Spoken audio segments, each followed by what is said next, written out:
आज से शुरू हुए यूपी विधानसभा के बजट सत्र में 4 अध्यादेश पटल पर रखे जाने हैं। 8 कानून पारित होने हैं। कार्रवाई शुरू होते ही कानून व्यवस्था और महंगाई के मुद्दे पर विपक्ष का जोरदार हंगामा।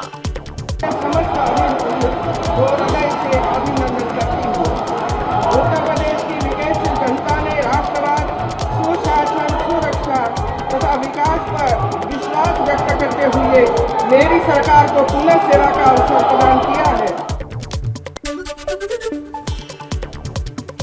सत्र शुरू होते ही सीएम योगी ने सभी सदस्यों का स्वागत किया। कहा सभी सदस्यों को अपनी बात रखने का मौका दिया जाएगा। बजट सत्र के प्रारंभ होने और 18वीं विधानसभा के गठन के साथ ही इस प्रथम अधिवेशन में मैं अपने सभी माननीय सदस्यों का हृदय से स्वागत और अभिनंदन करता हूं। एसबीएसपी अध्यक्ष ओम प्रकाश राजभर ने कहा है कि अखिलेश को अब कमरे से बाहर निकलने की जरूरत है। माननीय अखिलेश यादव जी को अब अपने कमरे से निकल करके जनता के बीच में चलने की जरूरत है और बैठकों का दौर शुरू करने की जरूरत है। आज से यूपी विधानसभा सत्र में हिस्सा लेंगे आजम खान। ली विधानसभा सदस्यता की शपथ से पहले कहा मेरी जान को खतरा। मैं विधि द्वारा स्थापित भारत के संविधान की सच्ची श्रद्धा और निष्ठा रखूंगा। मैं भारत की प्रभुता और अखंडता पक्षों रखूंगा तथा जिस पद को मैं ग्रहण करने वाला हूँ उसके कर्तव्यों का श्रद्धापूर्वक निर्वहन। उत्तर प्रदेश में अवैध निर्माण पर चला प्रशासन का बुलडोजर। अमेठी में सरकारी जमीन पर बने निर्माण को गिरा दिया गया है। उत्तर प्रदेश के अमरोहा में ग्राम समाज की जमीन से हटाया गया भूमाफिया का कब्जा। जिला प्रशासन ने अवैध निर्माण को बुलडोजर से किया ध्वस्त। प्लॉटिंग को भी तोड़ा गया। अमरनाथ यात्रा को लेकर आतंकी संगठन टीआरएफ की धमकी भरी चिट्ठी में लिखा श्रद्धालु तभी तक सुरक्षित हैं जब तक कश्मीर मुद्दे में शामिल नहीं होंगे। आतंकियों की चिट्ठी में आरएसएस का भी जिक्र है। 30 जून से शुरू हो रही अमरनाथ यात्रा। उत्तराखंड के केदारनाथ धाम में बर्फबारी और सुबह से हो रही बारिश से ठंड बढ़ गई है। मौसम खराब है। भीषण ठंड के बावजूद केदारनाथ धाम में दर्शन के लिए बड़ी संख्या में श्रद्धालु मौजूद।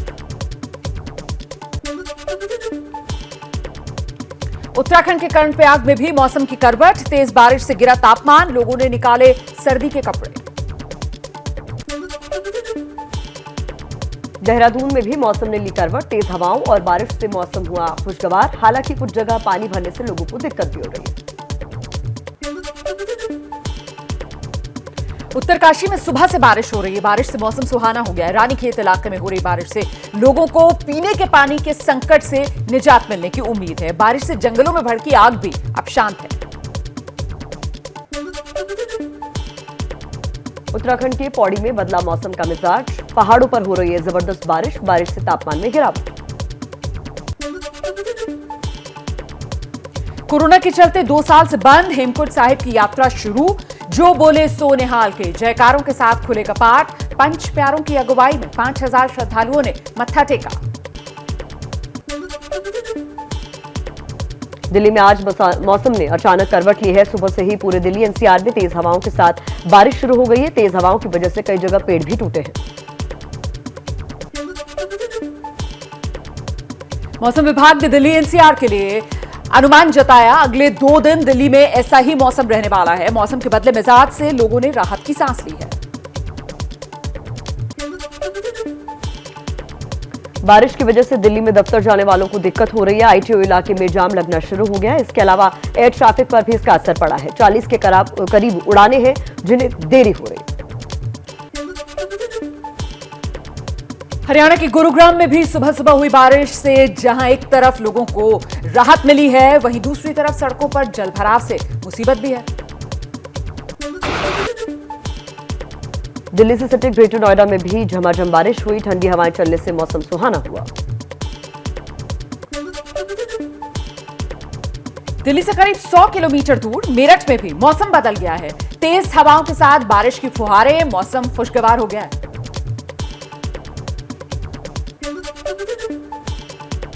एमपी के रतलाम में फूड पॉइजनिंग से खासपुरा गांव के 100 के करीब लोग बीमार, 70 लोगों को अस्पताल में भर्ती कराया गया। सभी ने गांव में हुए एक मुंडन संस्कार में भोज किया था।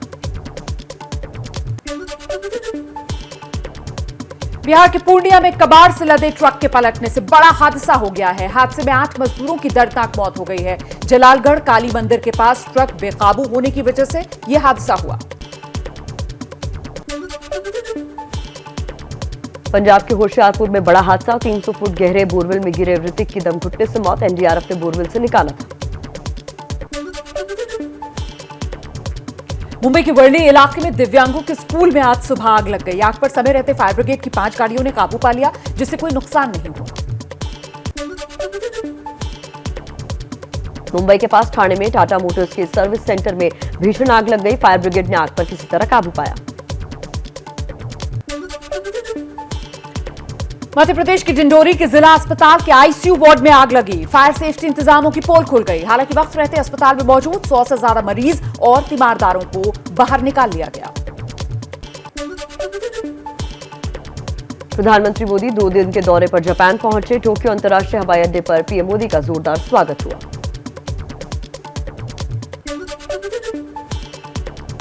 टोक्यो के होटल न्यू ओटानी में पीएम मोदी का शानदार स्वागत हुआ। भारतीय मूल और जापान के लोगों ने हाथों में पोस्टर लेकर अभिवादन किया। पोस्टरों पर अनुच्छेद 370, काशी और अयोध्या का भी जिक्र, लगाए जय श्री राम और हर हर मोदी के नारे।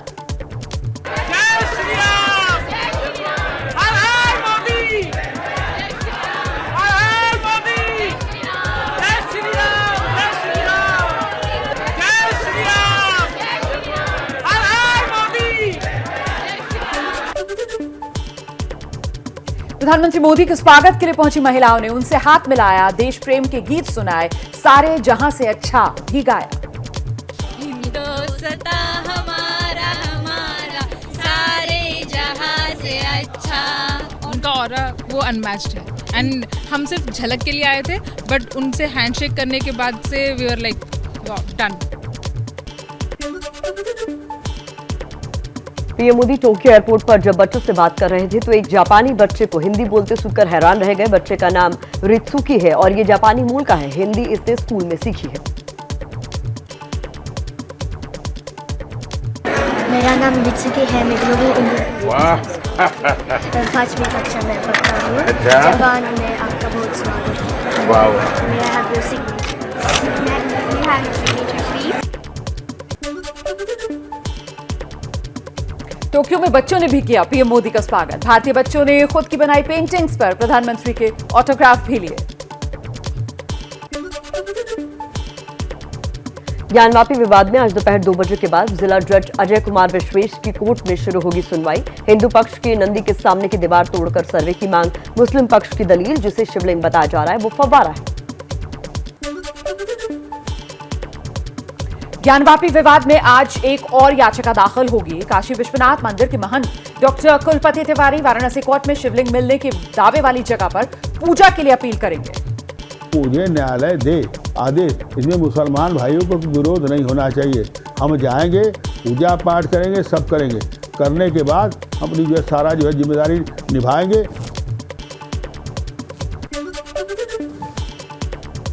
सुप्रीम कोर्ट में ज्ञानवापी मस्जिद को लेकर बीजेपी नेता अश्विनी उपाध्याय ने याचिका दायर की। कहा हमारा पक्ष भी सुना जाए, नमाज से मंदिर का स्वरूप नहीं बदलता। मुस्लिम संगठनों ने पीएम मोदी को चिट्ठी लिखी। कहा ज्ञानवापी, शाही ईदगाह मस्जिद, कुतुब मीनार, हनुमान चालीसा का पाठ जैसे मुद्दों के जरिए माहौल बिगाड़ने की कोशिश हो रही है। प्रधानमंत्री हस्तक्षेप करके माहौल को सुधारें। वो इस पर, इन हालात पर, मुल्क के हालात पर अपनी लबकुशाई करें, कोई सख्त कार्रवाई करें और मिलने का समय दें ताकि हम अपने जो ज़मीनी मसाइल हैं वो उन तक पहुंचा सकें। ज्ञानवापी विवाद को लेकर यूपी के पूर्व राज्यपाल अजीज कुरैशी का केंद्र सरकार पर निशाना। कहा जब सरकार नाकाम हो जाती है तो लोगों को मजहब की अफीम खिलाई जाती है, वही काम हो रहा है। समाजवादी पार्टी के सांसद शफीकुर रहमान वर्ग का बीजेपी पर नफरत फैलाने का आरोप। कहा ज्ञानवापी मामले को लेकर मुसलमानों को डराया जा रहा है, वहां हिंदू धर्म से जुड़ा कोई ढांचा नहीं मिला।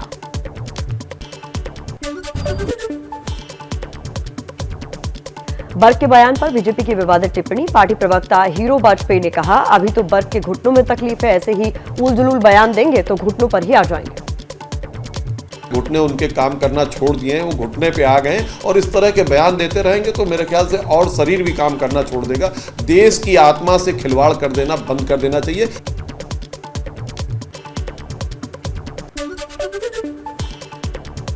कुतुब मीनार परिसर में खुदाई की खबरों को केंद्रीय संस्कृति मंत्री जी किशन रेड्डी ने खारिज किया।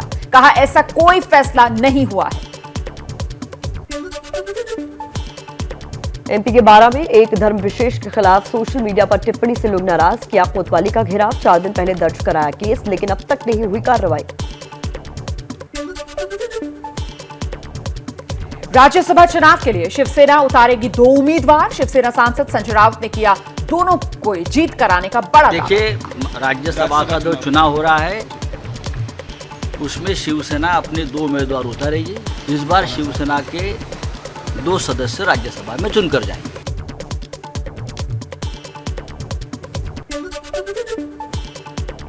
कांग्रेस नेता राहुल गांधी का कैम्ब्रिज यूनिवर्सिटी के छात्रों से संवाद। भारत की आजादी के 75 साल विषय पर करेंगे संबोधित। बीजेपी के राज्यसभा सांसद सुशील मोदी का बड़ा दावा। बोले, नीतीश कुमार को लालू यादव के साथ किसी हालत में नहीं जाने देंगे।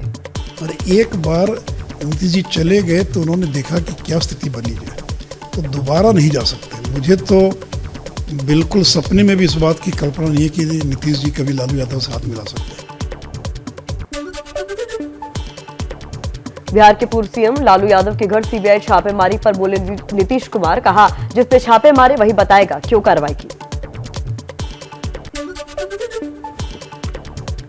पश्चिम बंगाल में ममता बनर्जी ने बीजेपी को बड़ा झटका दे दिया है। बीजेपी सांसद अर्जुन सिंह टीएमसी में फिर से लौट आए हैं। बैरकपुर से बीजेपी के सांसद हैं अर्जुन सिंह। पहले टीएमसी में ही थे अर्जुन सिंह।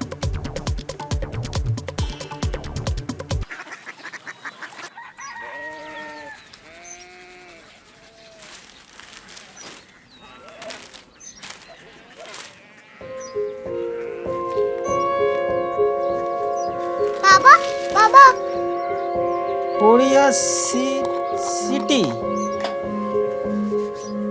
जानी ना।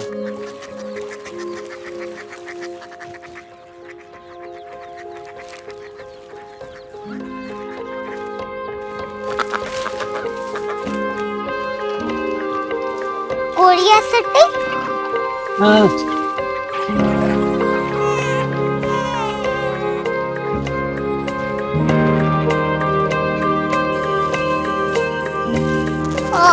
कोरिया सिटी कहाँ पे है? शहर अंग्रेजी लगे हैं।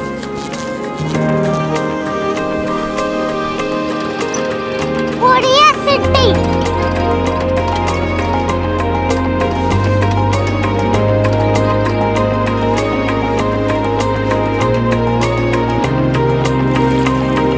वो बहुत दूर है।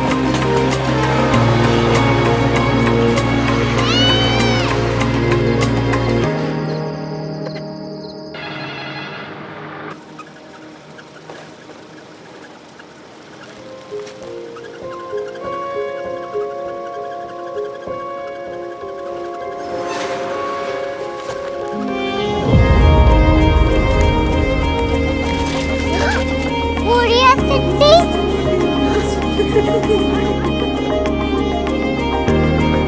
दुनिया कुछ लोग बड़े होते हैं। कोरिया सिटी कहाँ है? प्रोफेसर साहब को पता होगा।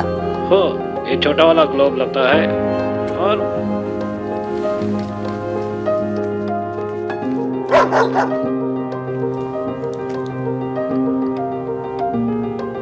पता नहीं, मेरी बेटी से जाके मिल लो, शायद उसे मालूम हो।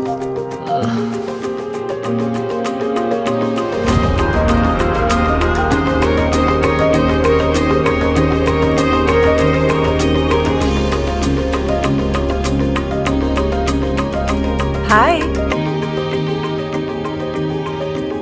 बाबा ने भेजा है। Come here. Korea city. Korea city नहीं, क्यूरियोसिटी। वो क्या? That's what brought you here? जो तुम्हें यहाँ तक ले आया। Curiosity.